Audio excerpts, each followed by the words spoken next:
a story or novel you have read that you found interesting, you should say. When you read it, what the story or novel was about, who wrote it, and explain why it was interesting. Okay, slight pause.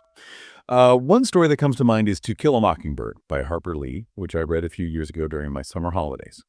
The novel is set in a small town in the southern United States and focuses on a young girl named Scout and her brother Jem, who learn valuable life lessons as their father, Atticus, defends a black man wrongly accused of a crime. The book covers important themes like prejudice, justice, and moral growth.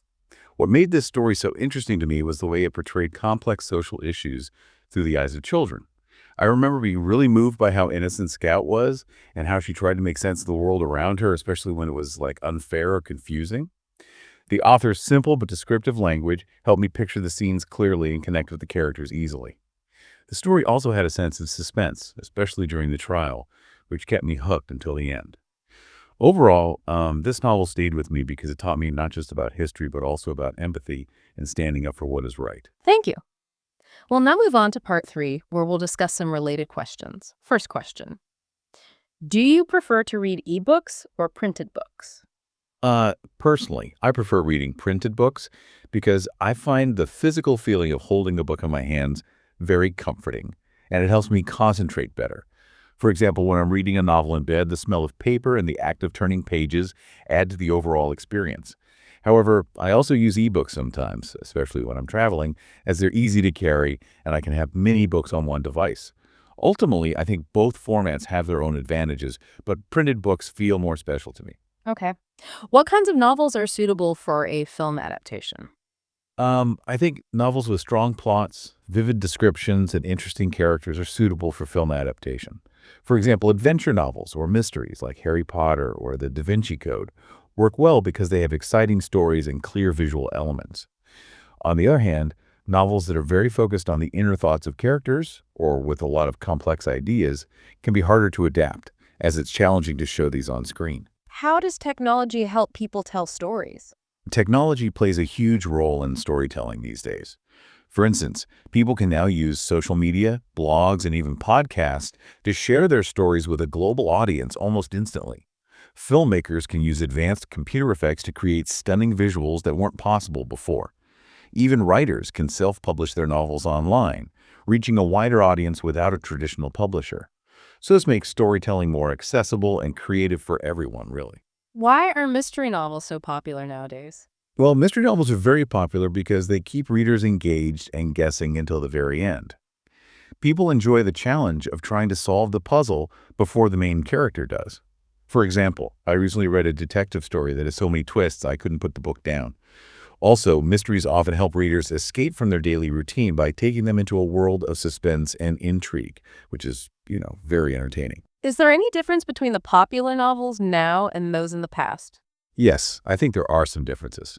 In the past, novels often focus on historical times or classical themes, while nowadays many popular novels are set in modern times and deal with contemporary issues like technology or identity. Also, today's books are usually faster paced and have simpler language, making them more accessible for young people. For example, young adult fiction has become much more popular recently than before. Okay. And finally, why do some people prefer reading novels to playing computer games in this digital world?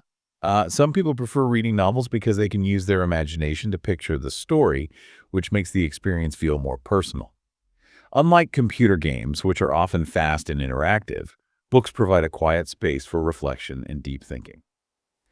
Personally, when I read, I can get lost in the story in a way that feels very relaxing and satisfying, while games might feel more stressful or addicted to some people. Thank you. That concludes the speaking test. Wow, okay. So that was a solid Band-Aid performance, right? You can hear the fluency, the ideas are there.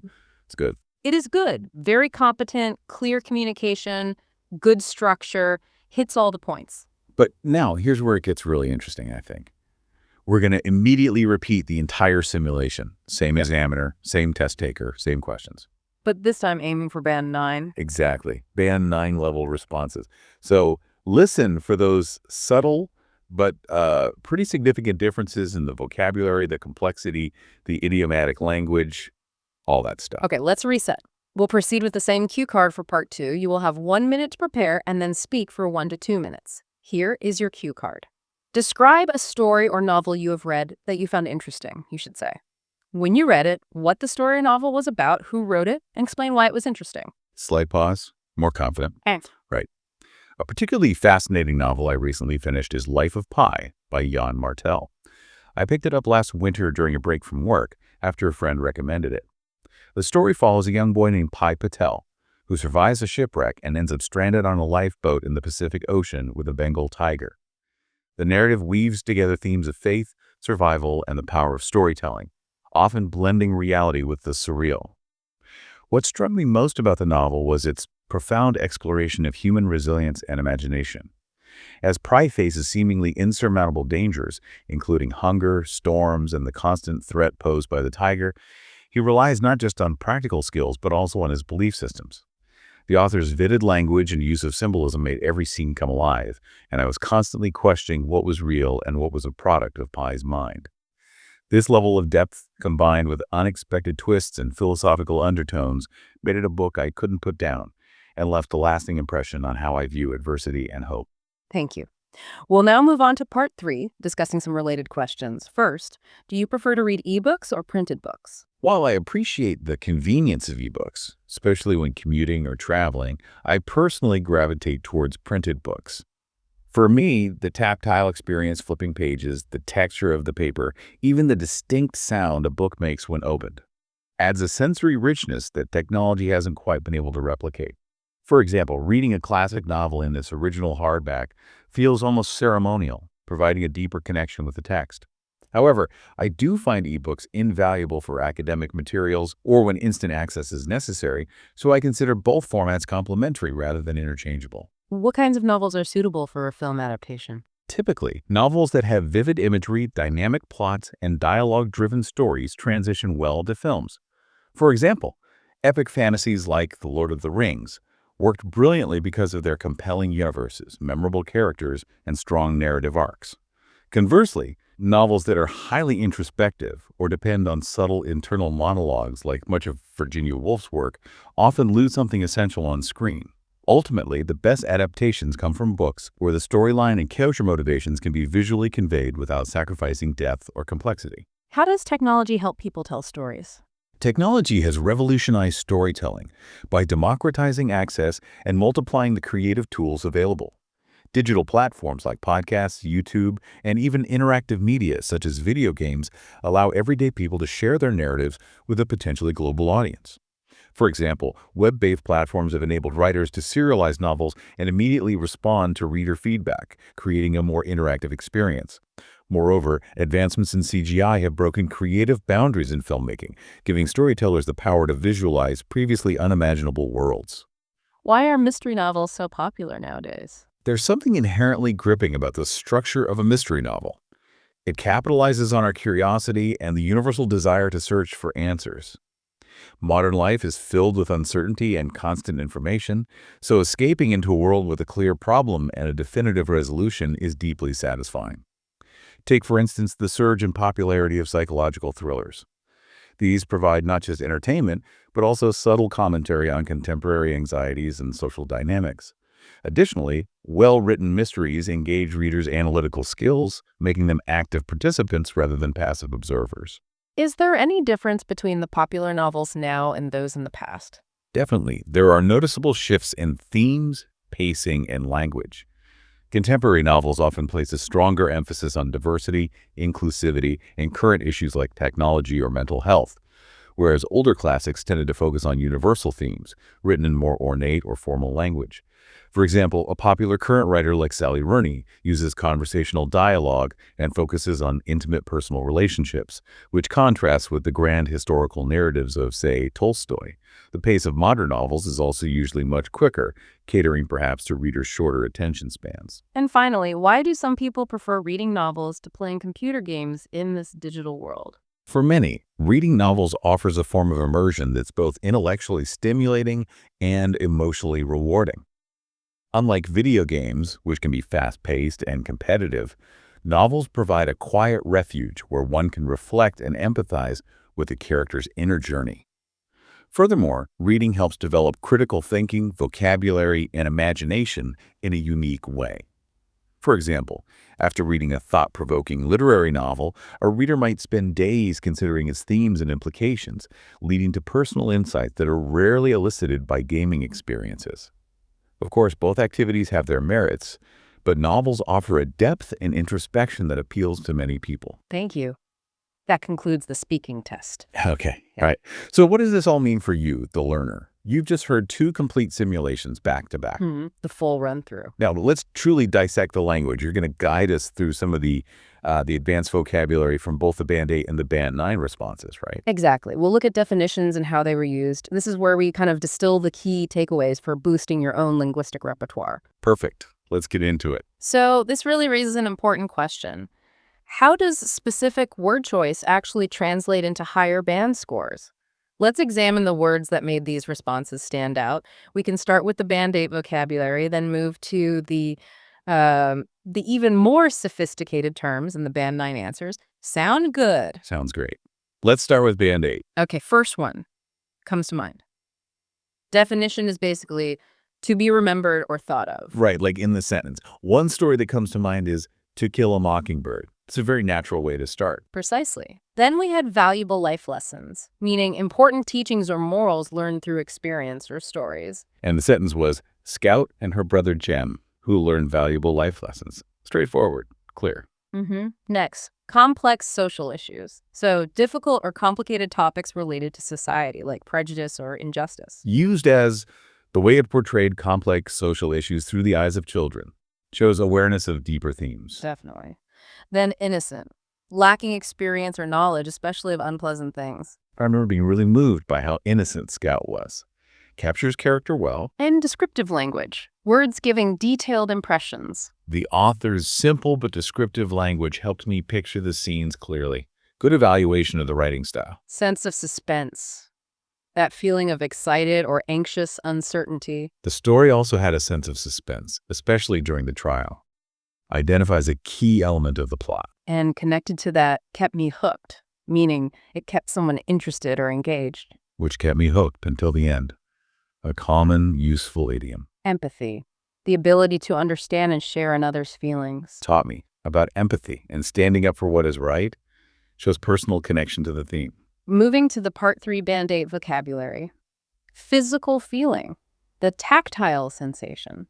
I find the physical feeling of holding a book very comforting, contrasting with digital. Add to the overall experience. Makes an activity more complete or enjoyable. The smell of paper and turning pages add to the overall experience. Explains the preference nicely. Have their own advantages. Possess unique benefits. Both formats have their own advantages.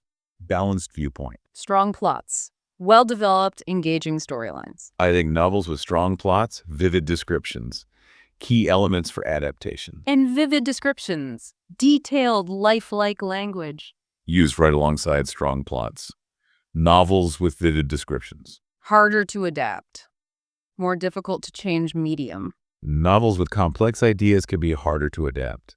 Explaining the challenges. Plays a huge role. Is very important or influential. Technology plays a huge role in storytelling. Common and effective phrase. Stunning visuals. Visually impressive effects. Create stunning visuals that weren't possible before. Good example for technology's impact. Keep readers engaged. Maintain interest. Mystery novels. Keep readers engaged and guessing.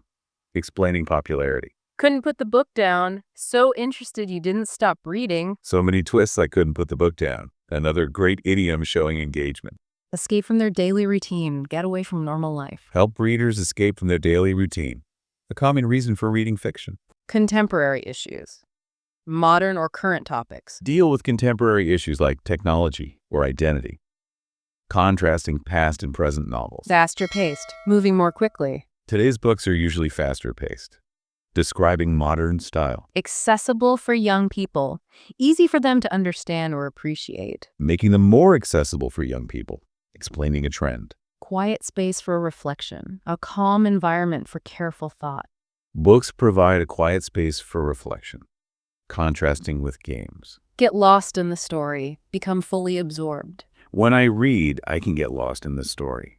Describes the reading experience well. And finally, for Band 8, more stressful or addictive, causing more anxiety or difficulty stopping. While games might feel more stressful or addictive to some people, Oh. offering a potential downside of gaming compared to reading.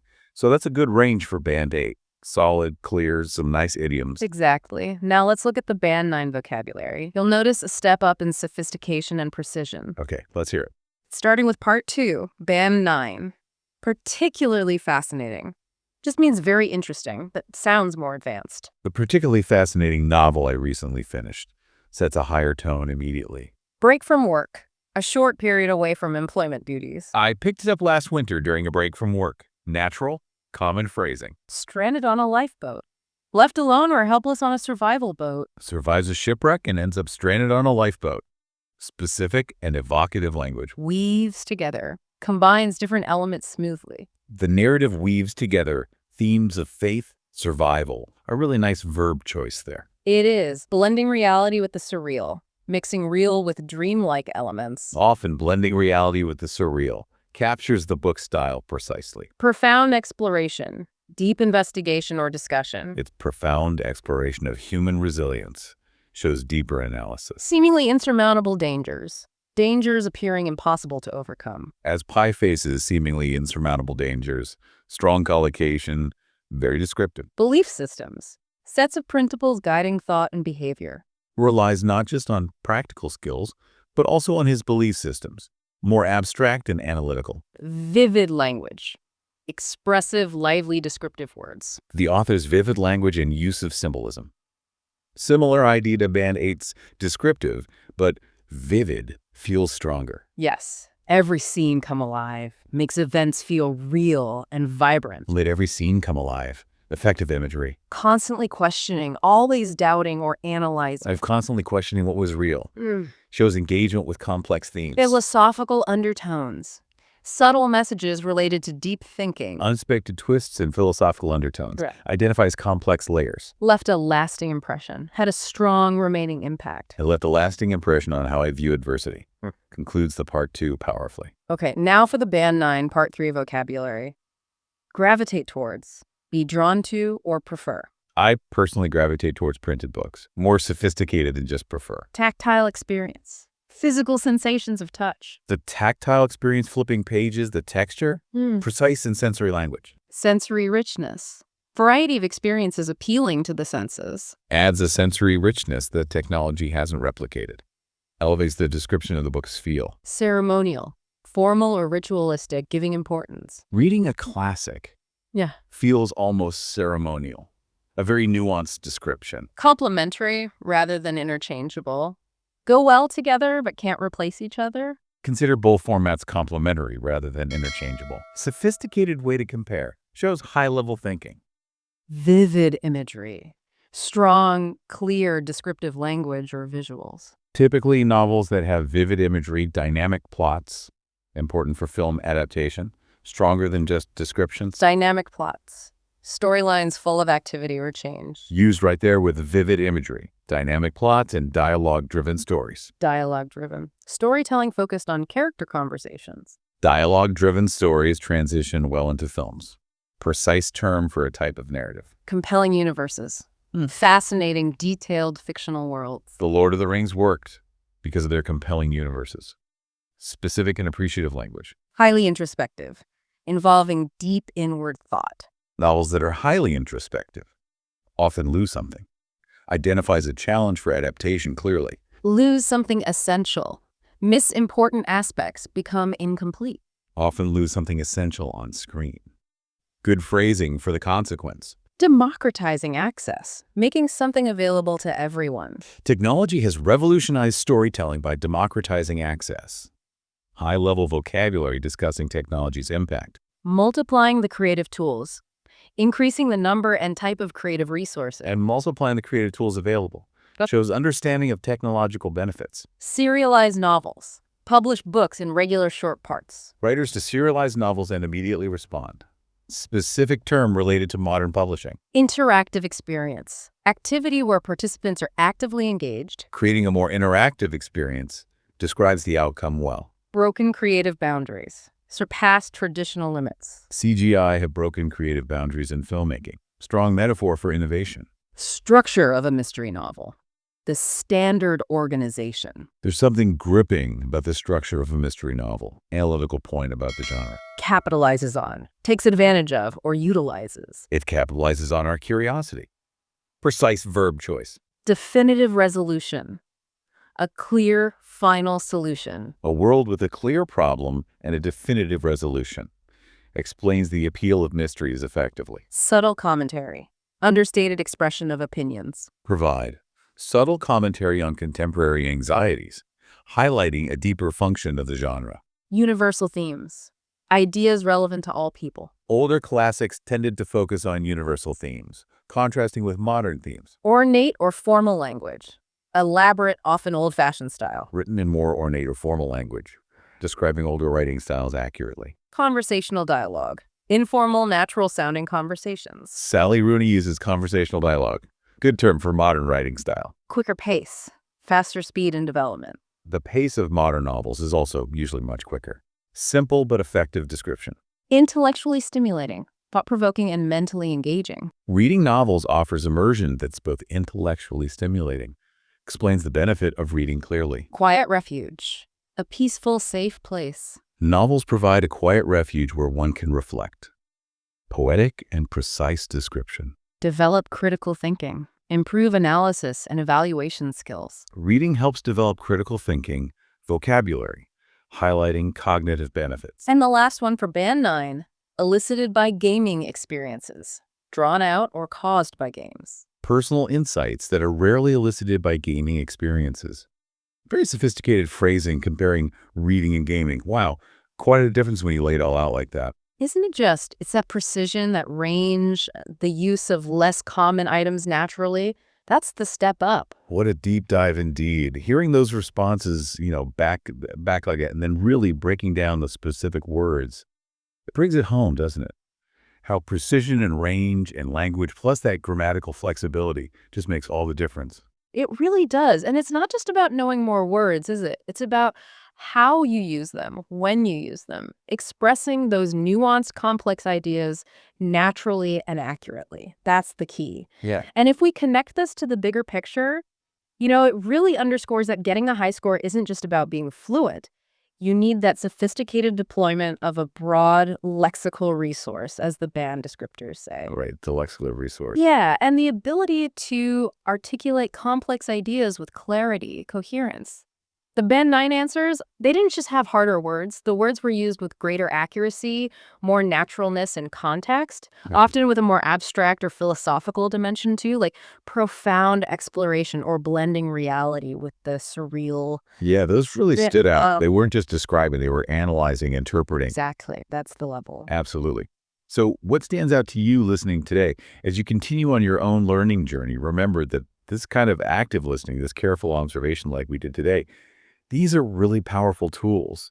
So next time you're, reading an article, listening to something in English, try to spot one or two of those advanced vocabulary items.